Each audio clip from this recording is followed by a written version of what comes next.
Hello, ಎಲ್ರಿಗೂ ನಮಸ್ಕಾರ. ಅನಂತ ವಿಶ್ವ ಆಚಾರ್ಯ ಯೂಟ್ಯೂಬ್ ಚಾನೆಲ್ಗೆ ಸ್ವಾಗತ. ಇವತ್ತಿನ ಎಪಿಸೋಡ್ನ ಸ್ಪೆಷಾಲಿಟಿ ಏನಪ್ಪಾ ಅಂತ ಹೇಳಿದ್ರೆ ಅಕ್ಷಯ ತೃತೀಯದ ಬಗ್ಗೆ ನಮ್ಮ ಗುರುಗಳು ನಮಗೆ ತಿಳಿಸ್ಕೊಡ್ತಾರೆ. ಬನ್ನಿ ಅದಕ್ಕೂ ಮುಂಚೆ ಗುರುಗಳನ್ನ ಸ್ವಾಗತಿಸೋಣ. ನಮಸ್ಕಾರ ಗುರುಗಳೇ, ಕಾರ್ಯಕ್ರಮಕ್ಕೆ ಸ್ವಾಗತ. ನಮಸ್ತೆ ಮೇಡಮ್, ಮತ್ತೆ ನಮಸ್ತೆ ನನ್ನ ಎಲ್ಲ ಪ್ರೀತಿಯ ಆಗರ್ಭ ಶ್ರೀಮಂತ ದೇವರುಗಳಿಗೆ. ಸರ್ವೇ ಜನ ಸುಖಿನೋ ಭವಂತು, ಸರ್ವೇ ಸಂತು ನಿರಾಮಯಃ, ಸರ್ವೇ ಭದ್ರಾಣಿ ಪಶ್ಯಂತು, ಮಾ ಕಶ್ಚಿತ್ ದುಃಖ ಭಾಗ ಭವೇತ್. ಅಹಂ ಬ್ರಹ್ಮಸ್ಮಿ. Thank you universe. ಇನ್ನೇನು ಗುರುಗಳೇ, ಎಲ್ಲರಿಗೂ ಆಸೆ ಇರುತ್ತೆ ಅಕ್ಷಯ ತೃತೀಯ ದಿವಸ ಚಿನ್ನ ತಗೊಳ್ಬೇಕು ಅಂತ. ಇದೇ ಏಪ್ರಿಲ್ 30ನೇ ತಾರೀಕು ಅಕ್ಷಯ ತೃತೀಯ ಬರ್ತಾ ಇದೆ. ಸೊ 2025ರ ಅಕ್ಷಯ ತೃತೀಯ ಯಾಕೆ ಸ್ಪೆಷಲ್ ಅಂತ ಹೇಳಿದ್ರೆ, ನಮ್ಮ ಮನಿ ಈಸ್ ಹ್ಯಾಪಿನೆಸ್ ವರ್ಕ್ಶಾಪ್ನಲ್ಲಿ ನೀವು ಅಂದರೆ ಏಪ್ರಿಲ್ 20ನೇ ತಾರೀಕು ಭಾನುವಾರದಂದು ನಡೀತಾ ಇರುವಂಥ ವರ್ಕ್ಶಾಪಲ್ಲಿ ಆಚರಣೆ ಬಗ್ಗೆ ತಿಳಿಸ್ಕೊಡ್ತೀರಾ. ಹಾಗೆಯೇ ನಾವು ಕೂಡ ಅಂದರೆ ವರ್ಕ್ಶಾಪ್ಗೆ ಬರುವಂಥ ಎಲ್ಲ ಲಕ್ಕಿ ಮೆಂಬರ್ಸ್ ಯಾರಿದ್ದಾರೆ ಅವ್ರ ಜೊತೆಗೆ ಅಕ್ಷಯ ತೃತೀಯವನ್ನು ಆಚರಿಸ್ತೀವಿ ಅಂತ ಹೇಳ್ತಾ ಇದ್ದೀರಾ. ಅದ್ರ ಬಗ್ಗೆ ತಿಳಿಸ್ಕೊಡಿ ಗುರುಗಳೇ. ತುಂಬ ದೊಡ್ಡ ಹಬ್ಬ ಅಮ್ಮ ಇದು. ವಿಶೇಷವಾಗಿ ಮನಿ ಈಸ್ ಹ್ಯಾಪಿನೆಸ್ ಅಂತ ಯಾರೆಲ್ಲ ನಂಬಿದ್ದೇವೋ, ಈ ಲಕ್ಷ್ಮೀ ತತ್ವವನ್ನು, ಈ ಯೂನಿವರ್ಸ್ ತತ್ವವನ್ನು ಯಾರೆಲ್ಲ ಒಪ್ತಿರೋ ಅವರೆಲ್ಲರಿಗೂ ಇದು ಬಹುದೊಡ್ಡ ಹಬ್ಬ. ತುಂಬ ಜನಕ್ಕೆ ಇದು ಗೊತ್ತೇ ಇಲ್ಲ. ಏನಿದು ಅಕ್ಷಯ ತೃತೀಯ ಅಂತಂದರೆ ಇವತ್ತು ತಕ್ಕ ಮಟ್ಟಿಗೆ ತಿಳ್ಕೊಳ್ಳೋಣ. ಬಟ್ ಎಲ್ಲರೂ ಏಪ್ರಿಲ್ 20ನೇ ತಾರೀಕು ನಾವೆಲ್ಲರೂ ಒಟ್ಟಾಗಿ ಅಕ್ಷಯ ತೃತೀಯವನ್ನು ಒಟ್ಟಿಗೆ ಆಚರಿಸೋಣ. ಅದು ತುಂಬ ಚೆನ್ನಾಗಿರುತ್ತೆ. It's gonna be memorable workshop. Okay, anyway, ಇವತ್ತಿನ ದಿನದ ವಿಶೇಷತೆಗಳು ಶಾಸ್ತ್ರದ ಪ್ರಕಾರ ಇದು ಹೇಳಿರೋವಂಥದ್ದು, ಮಹಾವಿಷ್ಣುವಿನ 6ನೇ ಅವತಾರ ಪರಶುರಾಮ, ಸ್ವಾಮಿ ಪರಶುರಾಮರು ಹುಟ್ಟಿದಂತಹ ದಿನ ಈ ಅಕ್ಷಯ ತೃತೀಯ ದಿನ. ನೋಡಿ, ವಿಷ್ಣುವಿನ ಅವತಾರ. ಓಕೆ, ವಿಷ್ಣು ಜನಿಸಿದ ದಿನಾನೇ ಅಂತ ಹೇಳ್ಕೊಬೋದಲ್ಲ. ಅಷ್ಟೇ ಅಲ್ಲ, ಇವತ್ತು ನಾವು ಊಟ ಮಾಡ್ತಿದ್ದೀವಿ, ಏನೋ ನಾವೆಲ್ಲ ಇಷ್ಟು ಚೆನ್ನಾಗಿದ್ದೀವಿ ಅನ್ನೋದಕ್ಕೆ ಕಾರಣ ಈ ಅನ್ನ ಅಲ್ವಾ. ಅನ್ನ ಪರಬ್ರಹ್ಮ ಸ್ವರೂಪ ಅಂತ ಹೇಳ್ತಾರಲ್ವಾ. ಆ ಅನ್ನ ಪೂರ್ಣಿಯು ಹುಟ್ಟಿದಂತಹ ದಿನವೂ ಇವತ್ತೇ. ನೋಡಿ, ಎಷ್ಟೋ ಜನಕ್ಕೆ ಇದೆಲ್ಲ ಗೊತ್ತಿರಲ್ಲ. ಅಷ್ಟೇ ಅಲ್ಲ, ಈಗ ನಾವು ನೀರಿಲ್ಲದೆ ಬದುಕೋಕೆ ಆಗೋದಿಲ್ವಲ್ಲ. ಈ ಗಂಗೆ ಭಗೀರಥ ಪ್ರಯತ್ನದಿಂದ ಈ ಭೂಲೋಕಕ್ಕೆ ಬಂದ ದಿನವೂ ಇವತ್ತೇ. ಅಕ್ಷಯ ತೃತೀಯ ದಿನನೇ ಬಂದಿರುವಂತದ್ದು. ಅನೇಕ ವಿಶೇಷತೆಗಳಿದೆ ಈ ದಿನದ. ಎಷ್ಟು ವಿಶೇಷ ಇರ್ಬೋದು ಯೋಚನೆ ಮಾಡಿ. ಗಂಗೆ ಬಂದಿರ್ತಕ್ಕಂಥ very very special, very very special. ಅಷ್ಟೇ ಅಲ್ಲ, ಮಹಾಭಾರತವನ್ನು ಬರೆದಿದ್ದಂಥವರು ಏನೋ ವೇದವ್ಯಾಸರು. ಸೊ ವೇದವ್ಯಾಸರು ಹೇಳ್ತಿದ್ರೆ ಗಣಪತಿ ಬರಿತಾ ಹೋದ್ರಂತೆ. ಸೊ ಇವತ್ತು ಮಹಾಭಾರತವನ್ನು ಬರೆಯಲು ಸ್ಟಾರ್ಟ್ ಮಾಡಿದ ದಿನ, ಶುರು ಮಾಡಿದ ದಿನ ಇದೇ ಒಂದು ದಿನ. ಎಷ್ಟು ಒಂದು ಅದ್ಭುತ ನೋಡಿ. ಅಷ್ಟೇ ಅಲ್ಲ, ತ್ರೇತಾಯುಗ ಪ್ರಾರಂಭವಾದ ದಿನವೂ ಇವತ್ತೇ. ತ್ರೇತಾಯುಗದಲ್ಲಿ ಶ್ರೀರಾಮಚಂದ್ರರು, ಸೀತೆ ಮಾತೆ, ಲಕ್ಷ್ಮಣ ಇವರೆಲ್ಲ, ಆಂಜನೇಯ ಇದ್ದಂಥ ಕಾಲ. ಆ ತ್ರೇತಾಯುಗ ಸ್ಟಾರ್ಟ್ ಆಗಿದ್ದು ಈ ಒಂದು ಅಕ್ಷಯ ತೃತೀಯ ದಿನವೇ. ಅಂದರೆ ಎಷ್ಟು ಅದ್ಭುತಗಳಿದೆ ಅಲ್ವರೇ. ಇನ್ನೂ ದೊಡ್ಡ ಅದ್ಭುತ ಒಂದಿದೆ. ಇವತ್ತು ಈ ವೆಲ್ತ್ಗೆ, ಸಂಪತ್ತಿಗೆ ಅಧಿಪತಿಯನ್ನಾಗಿ ಕುಬೇರನ ನೇಮಿಸಿದಂತಹ ದಿನವೂ ಇವತ್ತೇ. ಓಕೆ, ಇದೆಲ್ಲದಕ್ಕೂ ದೊಡ್ಡದು ಯಾವುದು ಗೊತ್ತಾ? ವನವಾಸದಲ್ಲಿ ಇರಬೇಕಂದ್ರೆ ಪಾಂಡವರು ಈ ಒಂದು ಅಕ್ಷಯ ಪಾತ್ರೆಯನ್ನು ಸೂರ್ಯದೇವನು ಅವರಿಗೆ ವರಪ್ರಸಾದವಾಗಿ ಕೊಡ್ತಾನೆ. ಯಾಕೆ ಕೊಡ್ತಾನೆ ಗೊತ್ತಾ ಇದನ್ನ? ಇವರೆಲ್ಲರೂ ಕಾಡಲ್ಲಿರ್ತಾರೆ. ಕಾಡಲ್ಲಿರ್ಬೇಕಂತಂದ್ರೆ ಇವರಿಗೆ ಊಟ ಸಿಗದೆ ಇರ್ಬೋದು, ಕಷ್ಟಗಳು ಮಾಮೂಲಿ ವನವಾಸ ಅಂತಂದ್ರೆ. ಆದರೆ ಇವ್ರಿಗೊಂದು ಕೊರಗಿರುತ್ತೆ ಪಾಂಡವರಿಗೆ. ಇವರು ತುಂಬ ಒಳ್ಳೆಯವರಲ್ವಾ, ಶ್ರೀಕೃಷ್ಣನ ಜೊತೆ ಇರೋವಂಥವ್ರು, ಸಂಸ್ಕಾರ ಉಳ್ಳವಂಥವ್ರು. ಇವ್ರಿಗೊಂದು ಬೇಜಾರು. ಇವ್ರನ್ನ ನೋಡೋದಕ್ಕೆ ಕಾಡಿಗೆ ತುಂಬ ಜನ ಬರ್ತಿರ್ತಾರೆ. ನೋಡೋಕೆ ಬಂದವ್ರಿಗೆಲ್ಲ ಊಟ ಉಪಚಾರ ಏನೂ ಇಲ್ಲದೆ ವಾಪಸ್ ಕಳಿಸ್ತಿರ್ತಾರೆ. ಯಾಕಂದ್ರೆ ಇವ್ರ ಹತ್ರನೇ ಏನೂ ಇಲ್ಲ, ಇವರಿರೋದೇ ಕಾಡಲ್ಲಿ. ಸೊ ಇವರು ರಾಜ ಮನೆತನದವರಾಗಿರೋದಕ್ಕೆ ಆ ರೀತಿ ಕಳಿಸೋದಕ್ಕೆ ಇವ್ರಿಗೆ ಗೊತ್ತಿಲ್ಲ. ತುಂಬ ದುಃಖಾಪ್ತರಾಗಿ ತಪಸ್ಸು ಕೂತ್ಕೊಳ್ತಾರೆ. ತಪಸ್ಸು ಕೂತ್ಕೊಂಡಾಗ ಅವ್ರು ಕೇಳ್ಕೊಳ್ಳೋದಿಷ್ಟೇ, ನನಗಿಲ್ಲದೆ ಇದ್ರೂ ಪರವಾಗಿಲ್ಲಪ್ಪ, ನಾವು ಹೇಗೋ ಏನೋ ಸಿಕ್ಕಿದ್ದು ತಿನ್ಕೊಬಿಡ್ತೀವಿ ಕಾಡಲ್ಲಿ, ಬಟ್ ನಮ್ಮನ್ನು ನೋಡೋಕೆ ಬರೋರ್ಗಾದ್ರೂ ಏನಾದರೂ ಸೌಕರ್ಯ ಮಾಡಿ ಕಳಿಸ್ಬೇಕು ಅಂತ ಆಗಿದೆ. ಸೊ ದಯವಿಟ್ಟು ನಮಗೊಂದು ಸಹಾಯ ಮಾಡಿ ಅಂತ. ಆಗ ಸೂರ್ಯದೇವನು ಅವ್ರಿಗೆ ಅಕ್ಷಯ ಪಾತ್ರೆಯನ್ನು ಕೊಡ್ತಾರೆ. ಇದ್ರ ನಿಯಮ ಒಂದು ಗೊತ್ತಿರಲಿ. ಒಂದನೇದು, ಇದು ಬೇರೆಯವ್ರಿಗೋಸ್ಕರ ಅನ್ನುವಂಥದ್ದು ಒಂದು. ಎರಡನೇದು, ಅಕ್ಷಯ ಪಾತ್ರೆ ವೃದ್ಧಿ ಆಗಬೇಕಂದ್ರೆ ಒಂದು ನಿಯಮ ಇದೆ.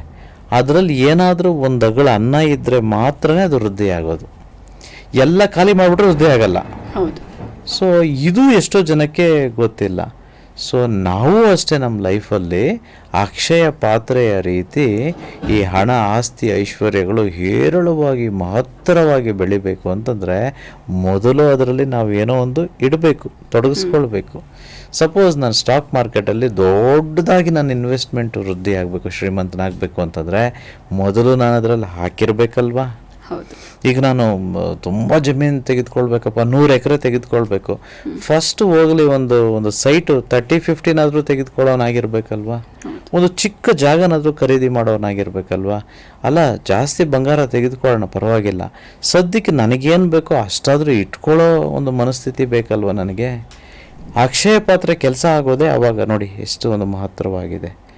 When you give one, I shall give you hundreds, thousands, lakhs and crores. But when you don't give that one, I shall not give you anything at all. So ಅದೇ ಅಕ್ಷಯ ಪಾತ್ರೆ ಸೂರ್ಯದೇವ ಹೇಳಿ ಹೋಗುವಂಥದ್ದು. ಆಮೇಲೆ ಇದು ವರ್ಕ್ ಆಗೋದು ನೋಡಿ, ಡೇ ಟೈಮಲ್ಲಿ ಮಾತ್ರ ವರ್ಕ್ ಆಗೋದು, ನೈಟಲ್ಲಿ ವರ್ಕ್ ಆಗಲ್ಲ. ಊಟದ ವಿಚಾರಕ್ಕೆ ಬಂದರೂ ಅಷ್ಟೇ, ನಾವು ಯಾವತ್ತೂ ಊಟ ಮಾಡುವಂಥದ್ದು ಬೆಳಕಾದ್ಮೇಲೆ ಮತ್ತು ಬೆಳಕರಿಯೋ ಮುಂಚೆನೇ ಊಟ ಮಾಡಿ ಮುಗಿಸ್ಬಿಡ್ಬೇಕು. ಯಾರೆಲ್ಲ ಊಟ 6 ಗಂಟೆ 7 ಗಂಟೆ ಮೇಲೆ, ಇವಾಗಿನ ಪದ್ಧತಿ ಗೊತ್ತಿದೆ, ಎವ್ರಿಬಡಿ ಲಾಡ್ ಆಫ್ ಪೀಪಲ್ 9 ಗಂಟೆ 10 ಗಂಟೆ 11 ಗಂಟೆ 12 ಗಂಟೆಗೆ ಊಟ ಮಾಡೋವಂಥದ್ದು, ಅದು ಯಾವತ್ತೂ ಒಳ್ಳೆಯದಲ್ಲ. ಸೀದೆ ಅಕ್ಷಯ ತೃತೀಯದ ನಾವು ಇದೆಲ್ಲ ಕಲಿಬೇಕು. ಗೋಲ್ಡ್ ವಿಚಾರಕ್ಕೆ ಬಂದರೆ ತುಂಬ ಇಂಪಾರ್ಟೆಂಟು. ಇವತ್ತು ಖರೀದಿ ಮಾಡಲೇಬೇಕು, ಒಂದು ಚೂರಾದರೂ ಖರೀದಿ ಮಾಡಲೇಬೇಕು. ಅಷ್ಟೇ ಅಲ್ಲ, ನಮ್ಮ ತತ್ವ ನೋಡಿ, ಈ ಭೂಮಿ ತಾಯಿ, ಆ ಭೂಮಿ ತಾಯಿಯ ಸ್ವರೂಪ ಯಾರು? ಹೆಣ್ಣು. ಆ ಹೆಣ್ಣಿಗೆ ಖುಷಿ ಕೊಡೋದು ಯಾವುದು? ಈ ಚಿನ್ನ. ನಾವು ಗಂಡಸರಾಗಿರುವಂಥವ್ರು ಅವರಿಗೆ ತುಂಬ ಕೊಡಿಸ್ತಾನೆ ಇರಬೇಕು ಆದಷ್ಟು ಮಟ್ಟಿಗೆ. Because end of the day ನಾವೆಲ್ಲರೂ ದುಡ್ಡು ದುಡಿಯೋದಾಗಲಿ, ಬಂಗಾರ ಮಾಡೋದಾಗಲಿ, ಜಮೀನು ಮಾಡೋದಾಗಲಿ ಯಾವುದಕ್ಕೋಸ್ಕರ? ಸಂತೋಷಕ್ಕೋಸ್ಕರ ತಾನೇ. ನಮ್ಮ ಫ್ಯಾಮ್ಲಿ ತಾನೇ ಸಂತೋಷವಾಗಿರೋದು, ನನ್ನ ತಾಯಿ ತಾನೇ, ನನ್ನ ತಂಗಿ ತಾನೇ, ಅಕ್ಕ ತಾನೇ, ಹೆಂಡ್ತಿ ತಾನೇ, ಮಗಳು ತಾನೇ. We should always be giving to them, make them happy. Family ತುಂಬ ಸಂತೋಷವಾಗಿರುತ್ತೆ. ನಾವು ಹಿಂದೆ ಮುಂದೆ ನೋಡಲಿಕ್ಕೆ ಹೋಗಬಾರ್ದು. ನಾವು ಬೇರೆಯವ್ರಿಗೆ ಕೊಡಿಸ್ತಿಲ್ಲ ಗೊತ್ತಿರಲಿ, ನಮ್ಮ ಮನೆಯವ್ರಿಗೆ ಕೊಡಿಸ್ತಿದ್ದೀವಿ. ಸೊ ಇದು ಒಂದು. ಎರಡನೇದು, ಇದು ಹೆಣ್ಮಕ್ಳಿಗೆ ಗೊತ್ತಿರಬೇಕು, ಯಾವತ್ತೂ ಗೋಲ್ಡ್ನ ಇನ್ನೊಬ್ರಿಗೆ ಹಾಕ್ಕೊಳ್ಳೋಕೆ ಕೊಡಬಾರ್ದು. It is very very bad. ನಿಮ್ಗೆ ಆವಾಗಲಿಂದ ಶಾಪ ಅಥವಾ ನಮಗೆ ದೋಷ ಆಗಿಬಿಡುತ್ತೆ. ಪ್ರಾಬ್ಲಮ್ ತುಂಬ ಜಾಸ್ತಿ ಸ್ಟಾರ್ಟ್ ಆಗಿಬಿಡುತ್ತೆ. ಯಾವತ್ತೂ ಅಷ್ಟೇ ನಮ್ಮ ಬಟ್ಟೆಗಳು ಬೇರೆಯವ್ರಿಗೆ ಹಾಕ್ಕೊಳ್ಳೋಕೆ ಕೊಡಬಾರ್ದು. ಹಾಗೆ ಗೋಲ್ಡ್ ವಿಶೇಷವಾಗಿ, ಯಾಕಂದರೆ ಗೋಲ್ಡ್ ಅಂದರೆ ದೈವತ್ವ, ಹೆಚ್ಚು ಲಕ್ಷ್ಮಿ ಅಂಶ ಇರುವಂಥದ್ದು. ಸೊ ಅದನ್ನು ನಾವು ಕೊಡಲಿಕ್ಕೆ ಹೋಗಬಾರ್ದು. ಆಮೇಲೆ ಅಡನೂ ಇಡಬಾರ್ದು.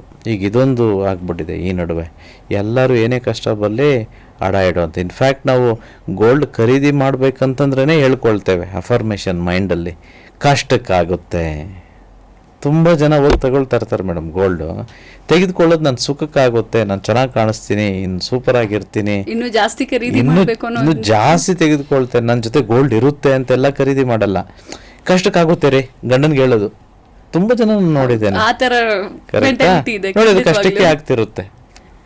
ಯಾವತ್ತು ಗೋಲ್ಡ್ ಕಷ್ಟಕ್ಕಾಗಬಾರ್ದು, ನಿಮ್ಮ ಸುಖಕ್ಕಾಗೋ ರೀತಿ ಇರಬೇಕು. ಸೊ ಗೋಲ್ಡು ಯಾರಿಗೂ ಸಹ ಕೊಡಬಾರ್ದು, ಅಡ ಇಡಬಾರ್ದು. ಹಾಗೆಯೇ ಗೋಲ್ಡ್ಗೆ ನೋಡಿ, ಕೆಲವರು ಇಟ್ಟಿರ್ತಾರೆ, ಮನೆಯಲ್ಲೇ ಇಟ್ಕೊಂಡಿರ್ತಾರೆ. ಅದು ಹೆಚ್ಚಿರೋರು ನಾನು ಹೇಳ್ತಿರೋವಂಥದ್ದು. ಮನೇಲಿಟ್ಟಾಗ ಏನಾಗುತ್ತೆ, ನಿಮಗೆ ಧೈರ್ಯ ಲಕ್ಷ್ಮಿ ಕಡಿಮೆ ಆಗಿಬಿಡುತ್ತೆ. ಯಾವಾಗಲೂ ಆತಂಕ, ಯಾವಾಗಲೂ ಭಯ, ಮನೆಯಿಂದ ಆಚೆಗೆ ಹೋದರೆ ಅಯ್ಯೋ ಏನಪ್ಪ ಗತಿ ಅಂತ. ಆ ರೀತಿ ಇರಬಾರ್ದು. ಇವಾಗೆಲ್ಲ ಸೇಫ್ಟಿ ಮಾಡೋದಕ್ಕೆ ತುಂಬ ಒಂದು ಅವಕಾಶಗಳಿದೆ. ಅದನ್ನೆಲ್ಲ ಬಳಸ್ಕೋಬೇಕು. ನಮ್ಗೆ ಎಷ್ಟು ಬೇಕೋ ಅಷ್ಟು ಇಟ್ಕೋಬೇಕೆ ಹೊರತು ಎಲ್ಲವೂ ಮನೆಯಲ್ಲಿದ್ದು ಭಯ ಪಟ್ಕೊಳ್ಳಂಗಿದ್ರೆ ಅಂಥ ಗೋಲ್ಡೇ ಬೇಡ ಅಂತ ಅನ್ಕೊಳ್ತೇನೆ. ಸೊ ಆ ರೀತಿ ಇರಬಾರ್ದು. ಸೊ ನಮಗೆ ದುಡ್ಡು, ಆಸ್ತಿ, ಬಂಗಾರ ಅಂಥದ್ದು ಖುಷಿ ಕೊಡಬೇಕೆ ಹೊರತು ಭಯ ಪಡಿಸೋ ರೀತಿ ಆಗಿರಬಾರ್ದು. So this is very important. ಆಮೇಲೆ ಇದೆಲ್ಲದ್ರ ಬಗ್ಗೆ ನಾವು ಇನ್ನೂ ಹೆಚ್ಚು ಕಲಿಯೋಣ. ಬಟ್ ಇವತ್ತು ನೀವು ಟೆಕ್ನಿಕ್ ಹೇಳ್ಬೇಡಿ ಮೇಡಮ್, ನಾನೇ ಹೇಳ್ಬಿಡ್ತೀನಿ ಟೆಕ್ನಿಕ್ ಇವತ್ತು. ಸೊ ನಮ್ಮ ಹತ್ರ ಒಂದು ಅದ್ಭುತವಾದ ಒಂದು ಅಕ್ಷಯ ಪಾತ್ರೆ ರಿಲೇಟೆಡ್ ಒಂದು ಅದ್ಭುತವಾದ ಟೆಕ್ನಿಕ್ ಇದೆ. ಇದನ್ನು ಯಾರು ಪಾಲಿಸ್ತಾರೋ ಅವರೆಲ್ಲರೂ 100% ಶ್ರೀಮಂತರಾಗೋದು ಗ್ಯಾರಂಟಿ. ನಾನಿಲ್ಲೊಂದು 2 ಬಗ್ಗೆ ಹೇಳ್ತೇನೆ, ಇನ್ನು ಮಿಕ್ಕಿದ್ರ ಬಗ್ಗೆ ನಾವು ವರ್ಕ್ಶಾಪಲ್ಲಿ ಸಂಪೂರ್ಣವಾಗಿ ತಿಳ್ಕೊಳ್ಳೋಣ. ಇದು ಲಾಸ್ಟ್ ವರ್ಕ್ಶಾಪಲ್ಲೂ ತಕ್ಕ ಮಟ್ಟಿಗೆ ಹೇಳಿದೆ, ಬಟ್ ಮುಂಬರುವ ವರ್ಕ್ಶಾಪಲ್ಲಿ ಇದನ್ನು ಪ್ರಾಕ್ಟಿಕಲಾಗಿ ನಿಮ್ಮ ಕೈಯಲ್ಲಿ ಮಾಡಿಸ್ತೇನೆ. ವಿಶೇಷವಾಗಿ ಲಕ್ಷ್ಮೀ ಕುಬೇರ ವಿಶ್ವ ಅಕ್ಷಯ ಪಾತ್ರೆಯ ಅರ್ಥಸೂತ್ರ ಅಂತಂತೇಳಿ ಇದರ ಹೆಸರೇ. ಯಾರೆಲ್ಲ ಇದರ ಪರಿಪಾಲನೆ ಮಾಡ್ತಾರೋ ಅವರೆಲ್ಲರೂ ಶ್ರೀಮಂತರಾಗೋದು ನಾನು ಈಗಾಗಲೇ ಹೇಳಿದ್ದಾನೆ, 100% ಗ್ಯಾರಂಟಿ. ಇದಕ್ಕೆ ಉದಾಹರಣೆ ಕೊಡ್ತಾನೆ. ಒಂದು ವೇಳೆ ನಮ್ಮ ಇನ್ಕಮ್ಮು 10,000 ಅಂತ ಅಂದ್ಕೊಳ್ಳೋಣ, ಇಲ್ಲ 50,000 ಇಲ್ಲ 1,00,000. ನಿಮ್ಗೆ ಯಾವ್ದು ಈಸಿ ಅನಿಸುತ್ತೆ ಮೇಡಮ್? ಎಷ್ಟು ಇನ್ಕಮ್ ಅಂತ ಕೊಡೋಣ. ನಾವು 1,00,000ಗಳಿರೋಣವಾ? ಎಕ್ಸಾಂಪಲ್ಗೂ ನಾವು 1,000 ತೆಗೆದುಕೊಳ್ಳೋದೇ ಬೇಡ, ಬಿಕಾಸ್ ನಾವೆಲ್ಲರೂ ಶ್ರೀಮಂತರಾಗಬೇಕು. ಸ್ವಲ್ಪ ಸ್ಟ್ಯಾಂಡರ್ಡ್ ಹೈ ಆಗಿ ಹೇಳೋಣ. ಬರುತ್ತೆ, ನಾವು ಅನ್ಕೊಳ್ಳೋದೆಲ್ಲ ಹಾಗೆ ಆಗುತ್ತೆ. 1,00,000 ಅಂತ ಅನ್ಕೊಳ್ಳೋಣವಾ? ಒಂದು ವೇಳೆ ನಮ್ಮ ಇನ್ಕಮ್ 1,00,000 ಆದರೆ ತಿಂಗಳಿಗೆ, ಅದರಲ್ಲಿ 10% ಅಷ್ಟನ್ನು ಈ ಒಂದು ಅಕ್ಷಯ ಪಾತ್ರೆಯಲ್ಲಿ ಹಾಕಬೇಕು. 10% ಅಂದರೆ ಎಷ್ಟು? 10,000. 10,000 ಅರ್ಥ ಸ್ವಾತಂತ್ರ್ಯ ಅಕ್ಷಯ ಪಾತ್ರೆಯಲ್ಲಿ ಹಾಕಬೇಕು. ಇದು ನಮ್ಮ ಫಿನಾನ್ಷಿಯಲಿ ನಮ್ಮನ್ನು ಫ್ರೀ ಮಾಡೋದಕ್ಕೋಸ್ಕರ ಈ ಅಕ್ಷಯ ಪಾತ್ರೆನ ಇಟ್ಟಿರೋವಂಥದ್ದು. ನಾನೀಗ ಹೇಳ್ತಿದ್ದೀನಿ, ಅಕ್ಷಯ ಪಾತ್ರೆ ಕೆಲವರು ಕನ್ಫ್ಯೂಸ್ ಮಾಡ್ಕೊಳ್ತಾರೆ. ಈ ಪಾತ್ರೆಯಲ್ಲಿ ಹಾಕಿದ್ರೆ ನಮ್ಮ ಮನೆಯಲ್ಲಿ ನನ್ನ ಯಜಮಾನ್ರೆ ತೊಗೊಂಡು ಹೊರಟೋಗ್ತಾರೆ, ಇಲ್ಲ ಯಾರೋ ಒಬ್ಬರು ಬಂದು ಈ ಪಾತ್ರೆನೇ ತೆಗೆದುಕೊಂಡು ಹೋಗ್ಬಿಡ್ತಾರೆ. Literally it is not the ಪಾತ್ರೆ ದಟ್ ಐ ಆಮ್ ರೆಫರಿಂಗ್. ನಾನು ಇದು ಈ ವೆಸಲ್ನ ನಾನು ರೆಫರ್ ಮಾಡ್ತಿಲ್ಲ. ಅಕ್ಷಯ ಪಾತ್ರೆ ಅಂದರೆ ಇದನ್ನೇ ಇಡಬೇಕು ಅಂತ ಹೇಳ್ತಿಲ್ಲ. ಆ 10%ನ ನೀವು ರಿಟೈರ್ಮೆಂಟ್ ಫಂಡ್ ಆಗಿ ಅಥವಾ ನಿಮ್ಮ ಲಾಂಗ್ ಟರ್ಮ್ ಗೋಲ್ಸ್ಗೆ ಇದು ನಿಮಗೆ ಬೇಕು, ಬಟ್ ಸದ್ಯಕ್ಕಲ್ಲ, ಇದು ನಿಮ್ಮ ಜೊತೆ ಇರಬೇಕು. ಇದು ಅದಕ್ಕಲ್ಲ, ಅದು ಖರೀದಿ ಮಾಡೋಕ್ಕಲ್ಲ, ಇದು ಪ್ಯಾಸಿವ್ ಇನ್ಕಮ್ ಜನರೇಟ್ ಮಾಡೋದಕ್ಕೆ ಇರಬೇಕು. It has to make you free. You should generate money. ಹೆಚ್ಚಿನ ಆದಾಯ. ನಿಮಗೆ ಮನೆ ಅನ್ನೋದು ಆದಾಯ ಕೊಡಲ್ಲ, ಕಾರ್ ಅನ್ನೋದು ಆದಾಯ ಕೊಡಲ್ಲ, ವೆಕೇಶನ್ ಆದಾಯ ಕೊಡಲ್ಲ. ನಿಮ್ಮನ್ನ ಪ್ಯಾಸಿವ್ ಮಲ್ಕೊಂಡಿದ್ರು ದುಡ್ಡು ಬರ್ಬೇಕಮ್ಮ, ಅಂಥದನ್ನ ಮಾಡೋದಕ್ಕೆ ಈ ದುಡ್ಡನ್ನು ಎತ್ತಿಡಬೇಕು ಸ್ಟಾರ್ಟಿಂಗಿಂದ. ಅದು ನೀವು ಬಾಡಿಗೆ ಮನೆ ಕಟ್ಟೋದಕ್ಕೋ ಅಥವಾ ಏನೋ ಅಂಗಡಿ ಮಳಿಗೆಗಳನ್ನ ಕಟ್ಟು ಬಾಡಿಗೆ ಕೊಡೋದಕ್ಕೋ, ಬಿಸ್ನೆಸ್ ಮಾಡೋದಕ್ಕೋ, ಅಥವಾ ರಿಟೈರ್ಮೆಂಟ್ ಕಾರ್ಪಸ್ ಬಿಲ್ಡ್ ಮಾಡೋದಕ್ಕೋ, ಇದೆಲ್ಲದಕ್ಕೂ ಈ ಅರ್ಥ ಸ್ವಾತಂತ್ರ್ಯ ಅಕ್ಷಯ ಪಾತ್ರೆಯಲ್ಲಿ ನಾವು ದುಡ್ಡನ್ನು ಹೂಡಿಕೆ ಮಾಡಬೇಕು. ಇಷ್ಟು 10%. ಇದು ಚಿಕ್ಕನಿಂದನೇ ಸ್ಟಾರ್ಟ್ ಮಾಡಬೇಕು. ನಿಮಗದು ಇನ್ಕಮ್ 10,000 ಇರಲಿ, 25,000 ಇರಲಿ, 50,000 ಇರಲಿ, ಲಕ್ಷ ಇರಲಿ, ಕೋಟಿ ಇರಲಿ, ಈ 10% ಅಷ್ಟು ದುಡ್ಡನ್ನು ಯಾರು ಲಕ್ಷ್ಮೀ ಕುಬೇರ ವಿಶ್ವ ಅರ್ಥಸೂತ್ರದ ಪ್ರಕಾರ ಇನ್ವೆಸ್ಟ್ ಮಾಡ್ತಾರೋ ಅವರು ಯಾವತ್ತೂ ಲೈಫಲ್ಲಿ ಬಡವರು ಆಗೋದೇ ಇಲ್ಲ. ಇದು ತುಂಬ ಜನ ಮಾಡಿರೋದಿಲ್ಲ.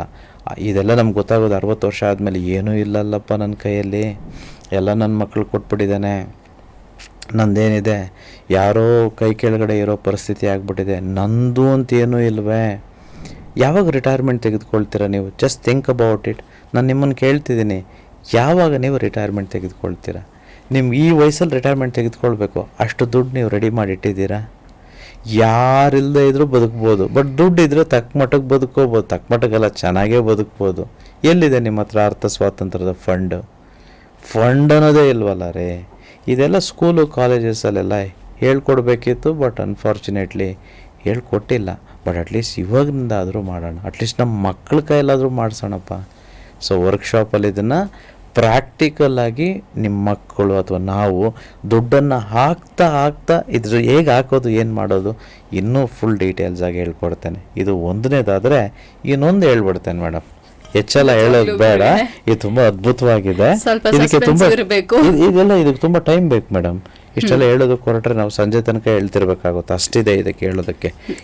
ತಿಳ್ಕೊಬೇಕಂದ್ರೆ ವರ್ಕ್ಶಾಪಿಗೆ ಎಲ್ಲರೂ ಬರಬೇಕು. ಅಂದರೆ ಇಟ್ ಈಸ್ ಲೈಕ್ ನಾನು ಹೇಳ್ದಲ್ವಾ, it's like we have all the books. IAS ಆಗಬೇಕು, IPS ಆಗಬೇಕು, ಎಲ್ಲ ಬುಕ್ಸ್ ಎಲ್ಲ ಮಾರ್ಕೆಟಲ್ಲೇ ಸಿಗುತ್ತೆ. ನಾವು ಓದ್ಕೊಂಡೆ IAS IPS ಆಗೋದಕ್ಕೆ ಯಾಕಾಗಲ್ಲ? ಯಾಕೆ ನಾವು ಹೋಗ್ತೀವಿ ಕೋಚಿಂಗ್ ಸೆಂಟರ್ಸ್ಗೆ? ಯಾಕೆ ನಾವು MBBS ಮಾಡೋದಕ್ಕೆ ಕಾಲೇಜು ಸ್ಕೂಲ್ಗೆ ಅಥವಾ ಲ್ಯಾಬೋರೇಟ್ರಿಗೆ ಹೋಗಬೇಕು? Because that is how it is learned. ಈಗ ಹಳೆ ಕಾಲದಲ್ಲೂ ಅಷ್ಟೇ ಗುರುಕುಲ್ಗೆ ಹೋಗ್ಬೇಕಿತ್ತು ಕಲಿಯೋದಕ್ಕೆ, ಗುರುಗಳ ಹತ್ರ ಕಲಿಬೇಕು. You can't just learn everything just on your own. There are things, ಕೆಲವೊಂದೆಲ್ಲ ನಾವೇ ಕಲಿಬೋದು. ಊಟ ಮಾಡೋದು ಯಾರೋ ಕಲಿಸ್ಕೊಡ್ಬೇಕು ಅಂತ ಏನಿರಲಿಲ್ಲ. ಹಾಗೆ ನಾವು ಮದುವೆ ಮಾಡ್ತೀವಿ, ಮಕ್ಕಳು ತಾನಾಗೇ ಆಗುತ್ತೆ, ಯಾರು ಹೇಳ್ಕೊಡೋದು ಬೇಕಾಗಿಲ್ಲ. ಬಟ್ ಇದೆಲ್ಲ ಹೇಳ್ಕೊಡ್ಬೇಕ್ರಿ, ಬಿಸ್ನೆಸ್ ಮಾಡೋದು ಹೇಳ್ಕೊಡ್ಬೇಕ್ರಿ, ಇದೆಲ್ಲ ಇಟ್ಸ್ ಅ ಮ್ಯಾಂಡೇಟ್ರಿ. ಸೊ ಎರಡನೇದು ಲಕ್ಷ್ಮೀ ಕುಬೇರ ವಿಶ್ವ ಅಕ್ಷಯ ಪಾತ್ರೆಯ ಅರ್ಥಸೂತ್ರ. ಎರಡನೇದು, ನೀವು 1,00,000 ಬಂತು ನಿಮ್ಮ ಕೈಯಲ್ಲಿ, 10%ಅನ್ನು ನೀವು ನಿಮ್ಮ ಫಿನಾನ್ಷಿಯಲ್ ಫ್ರೀಡಮ್ ಅಕೌಂಟಲ್ಲಿ ಹಾಕ್ಬಿಟ್ರಿ. ಎರಡನೇದು ಎಲ್ಲಿ ಹಾಕ್ಬೇಕು ಗೊತ್ತಾ? It's a play entertainment jar ಅಂತ. ಇದು ಅಕ್ಷಯ ಪಾತ್ರೆ, ಎಂಟರ್ಟೈನ್ಮೆಂಟ್ ಅಕ್ಷಯ ಪಾತ್ರೆ. ಇದರಲ್ಲಿ 10% ಹಾಕಬೇಕು.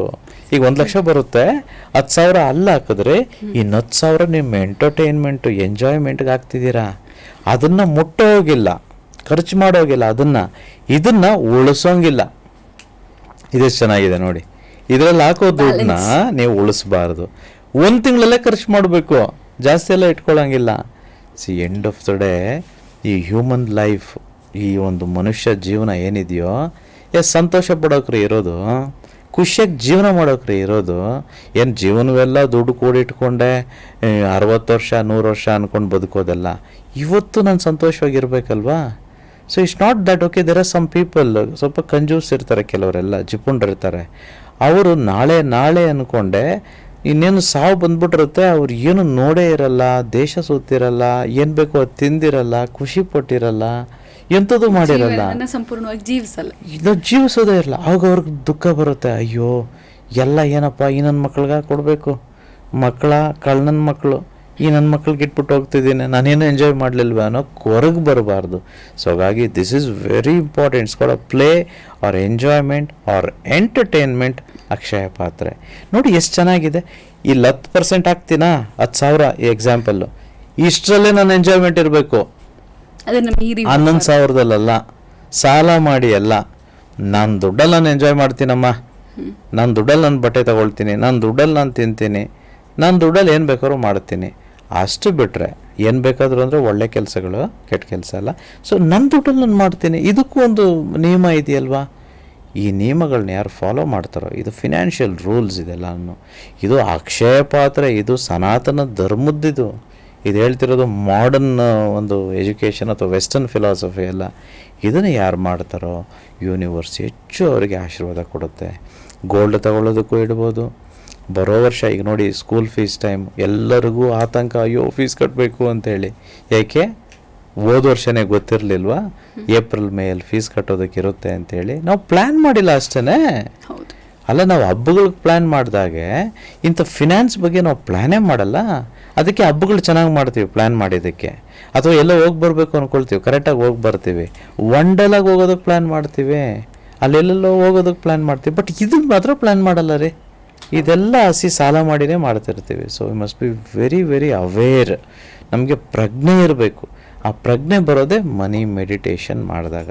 ಸೊ ದಯವಿಟ್ಟು ಮಾಡಿ. ಇದೇ ಟೆಕ್ನಿಕ್ ಇವತ್ತು. ಇವೆರಡು, ಇನ್ನೂ 5 ನನ್ನ ಹತ್ರ ಅಕ್ಷಯ ಪಾತ್ರೆಗಳಿದೆ. ಹೇಗೆ ಮಾಡಬೇಕು, ಅದನ್ನು ಏನೋ ನಿಯಮಿತವಾಗಿ ಮಾಡಬೇಕು, ಹೇಗೆ ಎಂಜಾಯ್ ಮಾಡ್ತಾ ಮಾಡಬೇಕು, ಇದನ್ನೆಲ್ಲ ನಾವು ಕ್ಲಾಸಲ್ಲಿ ತಿಳ್ಕೊಳ್ಳೋಣ. ಸದ್ಯಕ್ಕೆ ಇಷ್ಟನ್ನು ಮಾಡಿ. Thank you madam. ಖಂಡಿತವಾಗ್ಲೂ ಗುರುಗಳೇ, ತುಂಬಾ ಥ್ಯಾಂಕ್ಸ್. ನೋಡಿದ್ರಲ್ಲ, ಸಾಕಷ್ಟು ಜನ ಹೆಣ್ಮಕ್ಳು ನಾನು ಅಕ್ಷಯ ತೃತೀಯ ಮಾಡಲೇಬೇಕು, ಚಿನ್ನ ಖರೀದಿ ಮಾಡಲೇಬೇಕು ಅಂತ ಇರುತ್ತೆ. ಸೊ ಯಾಕೆ ಚಿನ್ನವನ್ನು ಖರೀದಿ ಮಾಡಬೇಕು, ಹಾಗೆಯೇ ಗುರುಗಳು ಹೇಳಿರುವಂತಹ ಅಕ್ಷಯ ಸೂತ್ರಗಳನ್ನು ಹೇಗೆ ಮಾಡಬೇಕು ಅನ್ನೋದನ್ನು ನೀವು ಕೂಡ ತಿಳ್ಕೊಳ್ಬೇಕಂತ ಹೇಳಿದ್ರೆ, ಈ ಅದ್ಭುತವಾಗಿರುವಂತಹ ಮನಿ ಈಸ್ ಹ್ಯಾಪಿನೆಸ್ ವರ್ಕ್ಶಾಪ್ಗೆ ತಪ್ಪದೇ ಬನ್ನಿ. ಇದೇ ಏಪ್ರಿಲ್ ತಿಂಗಳ 20ನೇ ತಾರೀಕು ಭಾನುವಾರದಂದು ಈ ವರ್ಕ್ಶಾಪ್ ನಡೀತದೆ. ರಿಜಿಸ್ಟ್ರೇಷನ್ ಡೀಟೇಲ್ಸ್ ಬಗ್ಗೆ ತಿಳ್ಕೊಳ್ಬೇಕಂತ ಹೇಳಿದ್ರೆ ತಪ್ಪದೆ ಸ್ಕ್ರೀನ್ ಮೇಲೆ ಬರ್ತಾ ಇರುವಂತಹ ದೂರವಾಣಿ ಸಂಖ್ಯೆಗೆ ಕರೆ ಮಾಡಿ.